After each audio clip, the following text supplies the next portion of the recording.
আমার নাম আমিনুল হক, আমি এই সমাজের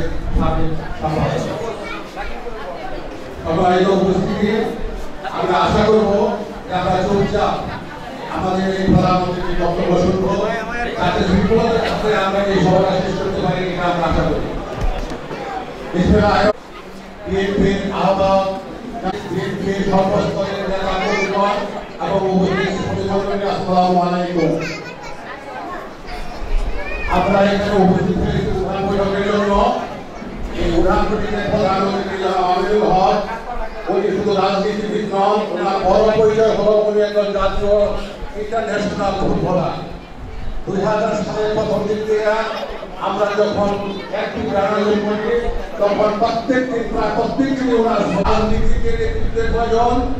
আমরা মনে করি তার প্রত্যেকটা গুণ এছাড়া আমিনুল হকের মধ্যে আছে। আমরা অনুরোধ করবো আমাদের আমরা সবাই ওনাকে ভোট দিব না আমরা সবাই ইনশাআল্লাহ আমরা ভোট দেব। শুধু এই পর্যন্তই নয়, এবং আমরা যার যার বাড়িতে হোম বেড পর্যন্ত যাদের আত্মীয় স্বজন এখানে যা আছে তাদেরকে ভোট দেওয়ার জন্য অনুপ্রাণিত করব। ঠিক আছে, আমরা সবাই আমাদের মধ্যে যে সমস্ত আত্মীয় স্বজন হোম বেড আছে তাদেরকে ওনাকে ভোট দেওয়ার জন্য অনুপ্রাণিত করব।